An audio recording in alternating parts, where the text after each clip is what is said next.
do you guys ever order physical copies of, I'm not saying the company Limited Run, but just organizations like Limited Run? It could be Limited Run, it could be Special Reserve, it could be, you know, any of those companies. Do you guys like doing that? Which ones do you prefer? Or do you not do that at all? I don't really do that because while I am a physical, like I want to buy physical games, I'm not like super hardcore where there's certain small games, which I like getting physical of small games, but I'm not necessarily a diehard. Some of those can be really expensive. But I mean, you do get a lot of extra stuff. I have right here, right nearby from East Asia Soft, for the audio listeners, the Twin Breaker physical edition, which was pretty cool. So I do like stuff like this. I think it's cool. It doesn't always appeal to me. Limited Run, obviously there's a lot of political baggage there, but I hear a lot of people aren't happy in that their stuff takes forever. Like you'll pre-order it and you won't get it for like a year later. And that kind of, I don't know. That's kind of not very fun to me, but I've never gotten anything from them before. Wes, what about you? If the title catches my attention, yes, I will. Like with Limited Run, when they offer the pre-order for the Contra collection or the Castlevania collection, I will purchase through them.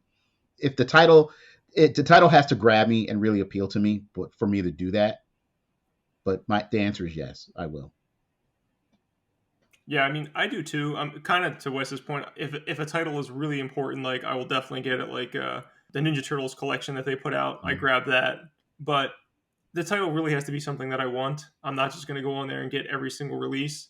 But there is one company that I would recommend if you are looking into getting into any of these. They make premium, like awesome stuff, and it is Special Reserve games.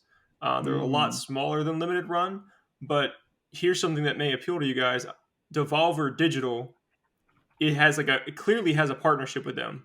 Almost all of Devolver's smaller games are coming out there. They have awesome stuff. And the first game I got from them was The Messenger on Switch, and it is like when I opened the box, everything was just quality. And from that second, they had me. Like I was just like, I can't even believe the box looks this good. Then I take the game out and the stuff that came with it. I'm just like, man. And those games usually run about, I want to say, $50, $45, something like that. But it's definitely worth it. Do you see a time in the near future where you would give up or stop buying physical games? I have started to break on this in a very minor way, particularly with PlayStation VR 2. I bought physical PlayStation VR 1 games, and it was very annoying when you've got this headset on and you got headphones on top of that, and then you got to go find a disc on your shelf if you want to swap around to something else. And now with PlayStation VR 2, a lot of games, in fact, I think from Sony first party with Horizon, I don't think they even released that physically at all. And only very select games are getting released physically for PlayStation VR 2. So I said, you know what? I'm just buying those digital because I want the convenience of being able to hop around different games when I have this thing on my face. So I've broken there, and I've had to break recently. This was really painful for me. Was again Hogwarts Legacy. I mentioned I wanted to play it early. I was willing to spend the 10 extra bucks or whatever on the special edition to play it early, and I couldn't get it physically. And I really wanted to play it to be able to talk about it on Sacred Symbols. And I was like, okay, well, I guess I'm going to buy it digitally now. And then sometime down the line, I'll buy a disc for 10 or 15 bucks if I'm feeling it at that point. But I may not. But I don't know. It was a desperate situation, I guess, where I really wanted to play a game. So I was like, well, whatever. I'll just get it digitally. PC games, I mean, I don't buy. There are still some physical PC games, but here and there, I will just get a game on PC as well. But that's not usually those are digital only games anyway. Yeah, I think most newer computers don't even have like drives for like disk drives, right? Like no. Yeah, some physical PC games now are just like codes or something that you just redeem on Steam, so it's kind of pointless. But It is still tough. Like I was thinking, like Diablo is probably the next game that I'm going to play on PC. That I won't. That's where I want to play it. It just feels right to play that game there, but I won't have any physical thing to show for it. But I don't know. I've started to break in small ways, I guess. Wes, what about you? I'm gonna buy physical as long as I can, man. I'm just not. I'm just old school. I can't do digital unless I really really have to. I'm not saying I'm against it 100%, but if I have a choice, it's going to be physical. I like the fact of owning something and holding it in my hand. Um, and not that money matters, but there's no, to me, there's no value in digital. If I buy physical, the value of that item can actually go up. And that's, but yeah, physical as long as I can. I would love to answer in the same way Wes just did, but I also, like Dustin, am starting to break just a little bit. Oh, I'm going to explain to you. There's two main reasons. First main reason is obvious, right? We all have houses. There is a finite amount of space that I have in this house, and true. I have a young daughter, and she is slowly taking over every bit of space that I thought I once had is becoming hers. So that is part of it. But the other part of it is the way the industry is forcing us to make decisions for it. So my perfect example is Call of Duty, right? Call of Duty had like a very small amount of data on the disk, and it was basically like a trigger to Mm-hmm. cause the game to download because you're not downloading really anything from the disk at all. I don't know that the point in my collection is to have a disk in 15 or 20 years from now that I can't put in the system. And if the patch doesn't already exist there, if the patches aren't coming out, how does the system know to play the game? So is there any value to that other than it being a piece of plastic that you can't do anything with? And that was not the point of my collection. The point of my collection was so, when I'm 70, I can grab my N64, throw in a cart, and it plays. You might have to do maintenance and keep up the system and keep up the games.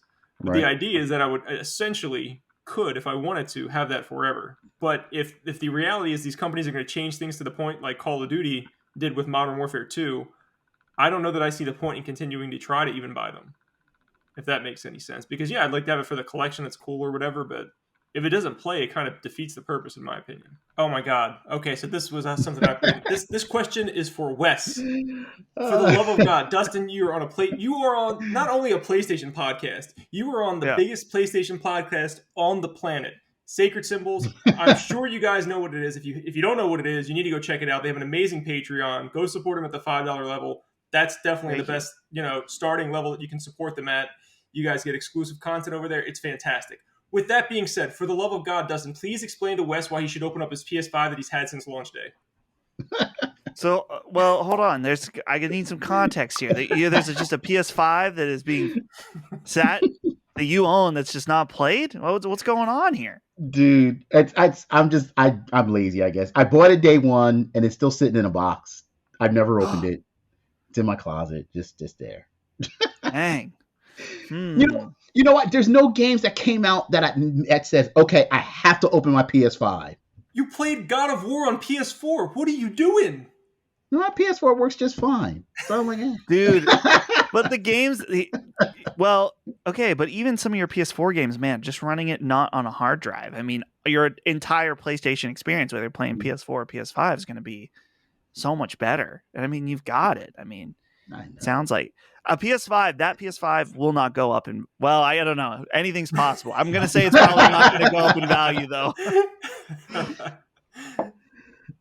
It'll eventually it'll get open. I mean, it's you know what? It took me a minute to open my Xbox Series X, and the only reason it opened because my original Xbox Day One edition died finally. So I was like, I gotta open it.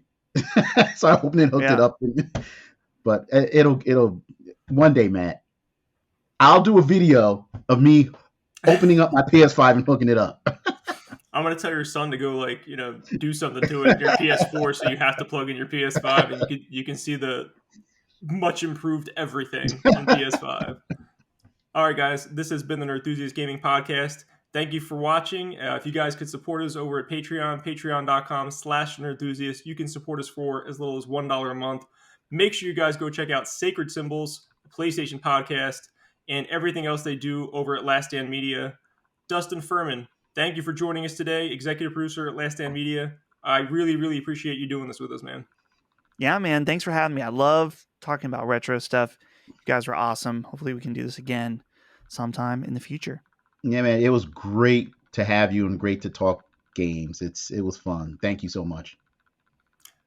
Wes, thank you for joining me today. Make sure you guys follow Wes. Wes, where can people follow you at? You can find me on Instagram at Grendel5XBX. And if you are ever in the Atlantic City area of New Jersey, you can catch me at Level Up Entertainment at the Hamilton Mall in Mays Landing. Dustin, if people want to follow you, where can they do that at, sir? On Twitter, I'm at Dustin Can Fly, and that's the only really important place. So just Twitter. Same with me. You guys can follow me on Twitter at FromNJ2CA. The 2 is a number 2. Thank you guys for watching. We appreciate your time. You all have a nice day.